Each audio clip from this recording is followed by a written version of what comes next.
So, Coleman, congratulations on your fantastic book. And, I've read it and I think it makes many compelling arguments in favour of a colourblind society.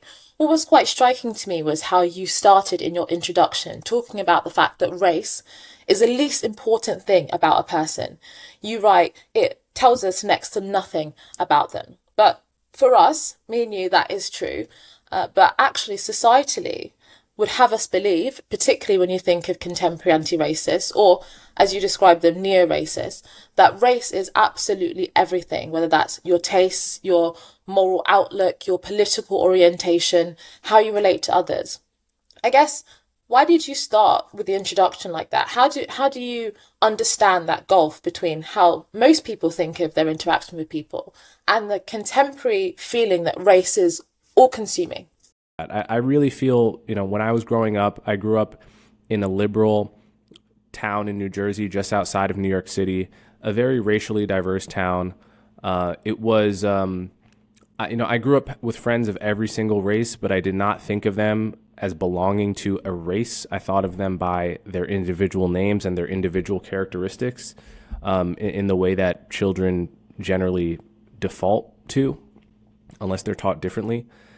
And when I was a teenager, I essentially got pulled into these subcultures where all of a sudden race was talked about as if it were the most important thing about you, as if it were a kind of magic inside your soul. I mean, it's almost like the scene in Harry Potter where he learns that he's a wizard, right? There are subcultures on the American left and increasingly in Britain, in Australia, especially when I was coming up in around between 2013 and when I graduated college in 2020, where your racial identity, if you're not white, if you're anything but white, your racial identity is talked about kind of the way that magic is talked about inside of a young wizard in the world of Harry Potter, which is to say, your blackness is makes you inherently superior in some way. It makes you kind of a morally superior being. And the converse is true as well, which is to say, if you're a white person, your whiteness is seen as inherently degrading, inherently kind of evil, almost a bit like original sin. And so when I was 16, I went off to my private school, sent me to a conference where this was the ethos. And when I got to Columbia, I found, during orientation and in many classrooms and, on, half of Barnard's campus, this was the ethos. And so I felt that I was a person that by default didn't care too much about your race, didn't think race was a super interesting topic inherently, was against racism in all its forms, in all its directions. And I was pulled into a space where all of a sudden I was told the opposite. And I was told not that this was a racist way of thinking, but that this was an anti-racist way of thinking, and that it was the only anti-racist way of thinking. And so that made me interested. My question was, why is it that everyone is obsessed with race?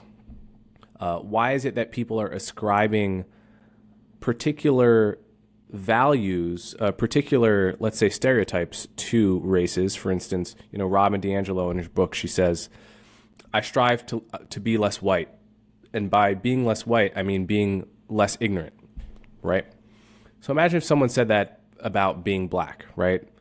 Blackness is ignorance, right? It's if you're be less black means be less ignorant. I mean, that would be extraordinarily offensive, racist, stereotypical. It would check every box of what racism is. But when you say the same thing about white people, it goes down smooth for a certain type of person. This bothered me because it was the opposite of the philosophy I grew up with. That was supposedly a liberal philosophy coming out of the civil rights movement, which is that we stigmatize all this kind of talk about any race, right? So I became very curious about that difference, and that's when I began writing about race. So a few things you said I want to come back to, but I just want to pick up on something you just said, which I think is particularly interesting when you mentioned about when someone says, when Robin DiAngelo said that she strives to be less white. I mean, one of the things that really strikes me is that how anti-democratic a lot of this language is. Because if you are, one of the examples we'll say in the UK, someone that is from a post-industrial community in the north of England, and you might say in America, someone that lives in the, flyover states, they're not clued up in the fact that these academic circles mean that whiteness means some kind of system of oppression and racism. They just hear be less white and think they're being personally attacked. And that's one of the things that I think is quite striking about a lot of the language used by a lot of these activists. It completely ignores just the fact that a lot of ordinary people going about their day do not actually know what these concepts mean. They don't know where you're coming from. They don't know, the supposed profound meaning behind these concepts, and hear these things and feel that they're being personally attacked. You can write a dissertation about a concept like whiteness and, define it rigorously and make clear that you're not actually, aiming this at white people. You're talking about an abstract concept, and you can have, you can split that. You can make the distinction any way you want to make it, but a typical human being who is not going to read your entire dissertation is going to take that as, okay, you're attacking me on the basis of my skin color. And let's be totally honest. In the reverse, everyone would recognize this, right? If you had some scholar saying, my PhD is called Blackness as Ignorance. And I want to be totally clear, I'm not being racist at black people. I'm not saying black people are ignorant. I'm just saying there's a concept called blackness that I think is akin to ignorance. Every single black person I know would say, fuck you, that is racist, and, don't waste my time. If you want to write an abstract philosophical, have a discussion, choose a different word. Choose a word that actually conveys your meaning to the common person. And I think it's even more cynical than that. It's not just that these folks like Robin DiAngelo and others in this school are being misunderstood. I think it's honestly that many of them enjoy the feeling of denigrating a group of people, right? Denigrating white people is actually, it actually is they enjoy it, right? They enjoy the frankly the bigotry of it, and when pushed, they will fall back on this kind of thing where they're saying, "Oh, well, no, I'm not talking about white people. I'm not calling white people ignorant. They'll fall back on that kind of defense."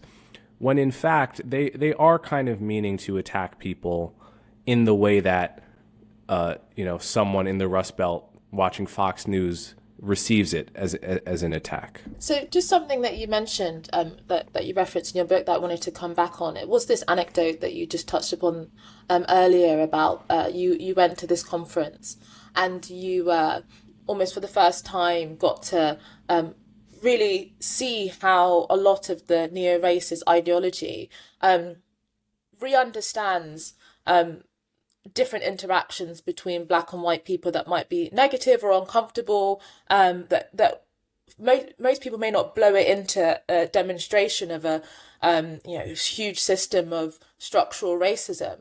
But actually, instances like people touching your hair or asking you these kinds of questions you don't like, you were told that this was a microaggression. And I think that this is a really interesting and revealing anecdote that you go into in your book. I think it will resonate with a lot of ethnic minority people, how you, things that really may be incidental, you come to see them as malevolent and a reflection of something deeper and darker. I mean, there's so many lessons in this story, I think, but one is just the power of framing a life experience.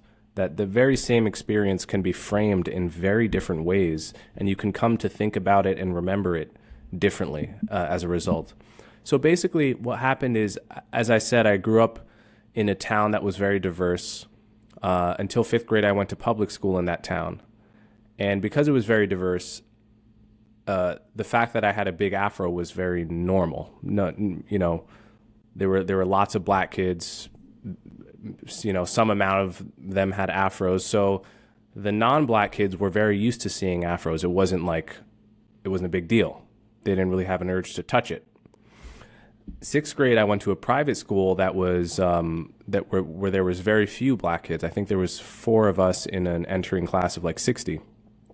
And even more important than that, the kids at this school were not from towns that had black people. So having a friend who had a poofy afro was just like the most. It was just it just blew their mind every single day that, you know, hair could be that way, that hair could be that poofy and, you know, calling out to be touched. So they would, you know, these kids would always be touching my afro. And, you know, at first it was like fine, and then it became annoying, and then bit by bit it just became totally intolerable to me because I was trying to have my afro look good every day, and then people would just come up and touch it, and some of them would ask for permission, some of them would not, and it just got to the point where I got so frustrated that I just cried hot tears to my parents. I was like, how do I get this to stop without me just seeming like I'm a dick? And you know, I don't totally remember how the situation resolved, but I remember by 7th grade, I cut it off, and I was like, which, you know, frankly, I looked better without it. So, there was many reasons to cut it, but, you know, at the time I basically filed this under like a difficult experience navigating a new social scene. I didn't think of it as bullying because it wasn't. It was all of it was done out of curiosity and I guess a lack of thinking about it from my point of view. But it wasn't done the way that, you know, the kid says, like, give me your lunch money, or, you know, how my friend who was, I had a friend who was really like skinny and nerdy. He just got bullied for being skinny and nerdy. People just laugh at him when he tried to do stuff and so forth. Like, that was just mean bullying to the point where he left the school. That was a white kid. So it wasn't anything like that. But fast forward a few years later, when I go to this thing called the POC conference that I mentioned earlier, there I was taught the concept of a microaggression. That was a word I had never heard before, a word really most people hadn't heard before. And the idea with a microaggression was that you are being given a smaller dose of what, you know, my grandfather would have experienced as a black man in America in the 1950s, right? And that a seemingly innocent kind of incident like the Afro fiasco actually wasn't so innocent. It really was a smaller dose of the same poison that in the past was used to enslave black people, to lynch black people. And having now framed it that way, it now becomes an experience of racism. It stands on one end of the continuum, where on the other end of that same continuum is the lynching of Emmett Till, right? And it becomes proof that that racism is alive and well, and so forth. And that's how I was taught to think about this at that conference. And so, you know, one of the punchlines for me is just that my natural way of interpreting it was actually much healthier and much truer, in the sense that actually none of those kids touching my afros had anything but benign, really, intentions. It's just that the cumulative effect of it was bad for me. And I should have found some way of putting up a boundary that I was comfortable with.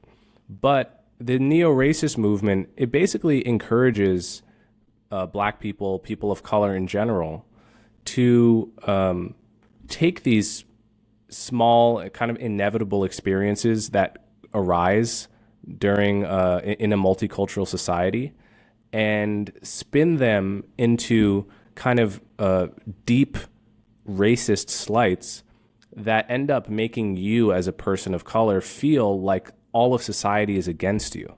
It gives you this oppositional mindset that I think is very unhealthy, and really not the way that we should be teaching kids, or frankly adults, to think. I think you're totally right. And, you know, I had quite a similar experience in school. You know, one of the schools I went to was a overwhelmingly white school, and I remember kids asking me, assuming that I loved hip hop, and every like hip hop song that went into the charts, that I would be the first person that they'd come up to and ask, what I thought about it.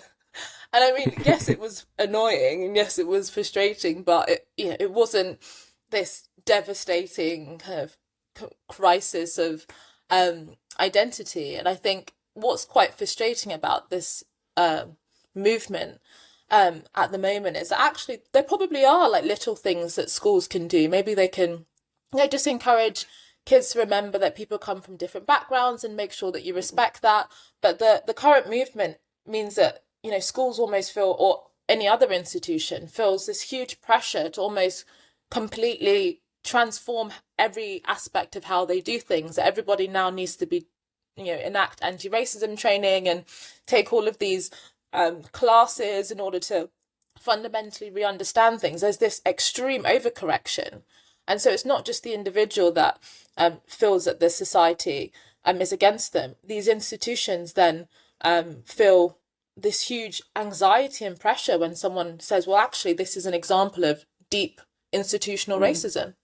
When people start thinking this way and start accusing the institution that they're part of the community of, that they have a systemic racism problem, I think a lot of the leadership, they're out of a kind of misplaced but genuine sense of empathy, just wants to validate that framing of every one of these kinds of events, when in reality that may be an inaccurate framing. It may be a half accurate framing that's really that really ends the conversation, because once you've accused an institution of racism, there's nothing to do for the institution but to bow down in apology and basically accept any demand that you have in the next sentence.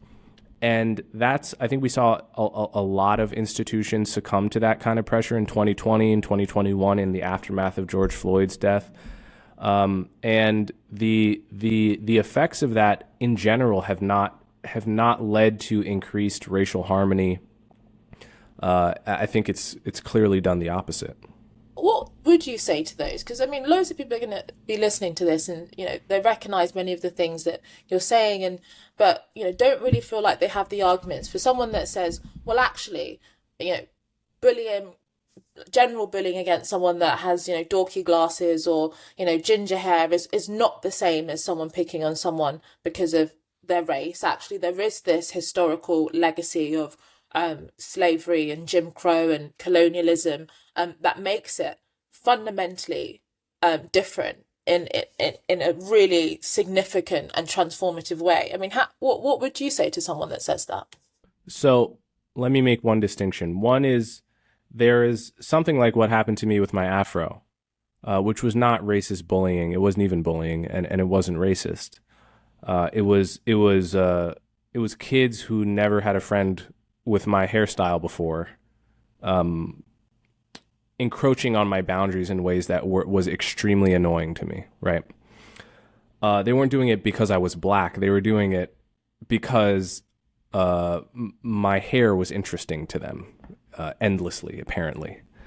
And had I been in their shoes, I probably would have done the same thing, right? Had I gone to, I've been to Japan many times in my life. At least one of those times I had a huge afro. The Japanese were very interested in my afro, and they're very nice people, okay? It was not out of racism. It was the same houses that were putting me up and hosting me who were very interested because they'd never seen someone like that before.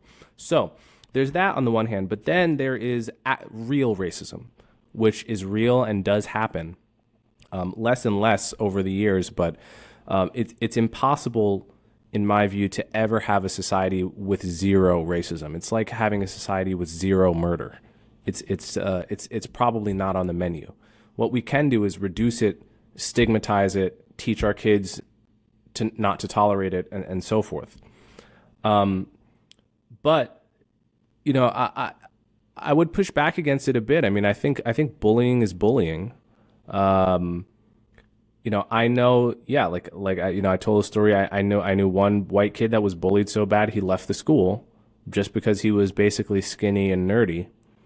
I knew there was a kind of a fatter kid that kind of spoke with a lazy tongue and was just bullied mercilessly for years, and he had to develop this kind of oppositional personality just to stand it. Both of those things were non-racial bullying. I mean, people routinely commit suicide over non-racial bullying. And so question is it worse? Is it different if it's racist bullying? In a way it is. Yeah, in a way it is, because racism is a particular harm over and above simple bullying. But the effects can be very similar, I would say. And I would also say, I'm a descendant of slaves. I'm a descendant of, people that lived through Jim Crow in America. But as a kid, it wouldn't necessarily occur to me that because of that history, the bullying I was experiencing was worse than it otherwise would be. That, you can teach people to think that way, and then it becomes true. You can speak that into existence in a way, but I don't think it's automatic. One thing that I think you quite convincingly argue is how a lot of today's neo-racists almost piggyback on the civil rights movement. And I would argue quite parasitically, they often, weaponize the, rightly so, goodwill and generosity that has built up as a result of the achievements of that era. And I think that's one of the things that's really difficult for people is, when people are saying that, they are in the same tradition, this is just a continuation of anti-racism, and that actually, you have to do all of these things because look at what happened before. It's quite difficult to navigate that. How do you suggest that people navigate that when people are claiming that they are in that same tradition, continuing that same legacy, when actually I think that they are weaponizing it? I would say buy my book and read chapter 2. Chapter 2 is called The Real History of Colorblindness. And I was interested in precisely this question. What did civil rights leaders actually think? What was their philosophy? And why? Simple question. But if you never actually look into it using primary sources, if you never actually go back and read what Martin Luther King wrote, and he wrote a lot, what Bayard Rustin, who was his right-hand man, wrote, you will be misled by the so-called anti-racist activists of today who want to paint it as if the civil rights leaders of the past believe the same thing they do, right? Every Martin Luther King Day in America, you will find a series of the same article, which is basically copy and pasted. There's like 30 different versions of the same argument, from Huffington Post, to BuzzFeed and so on and so forth. And the article goes like this. Martin Luther King was actually a radical. He actually agreed with Robin DiAngelo and Ibram Kendi and Black Lives Matter, and conservatives have been sanitizing and whitewashing his legacy and reducing him to that one famous quote so as to minimize the degree to which he was a radical. And then when you ask for proof that he was a radical, they give you a bunch of quotes from Dr. King about the Vietnam War and healthcare. Now, this is actually how it goes. Dr. King, he was a pacifist. He was against the Vietnam War before it was cool, which did make him technically a radical on that point, though it was consistent with his pacifist philosophy.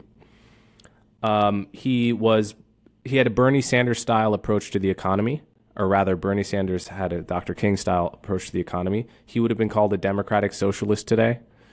Universal health care, federal employment guarantee, this kind of thing. But on the question of race, on the question of racial identity, Dr. King never wavered. He always preferred class-based policy to race-based policy all the way until the end. He always believed that race in itself was a meaningless feature, and that what mattered about a person was beneath the skin. Never wavered on that.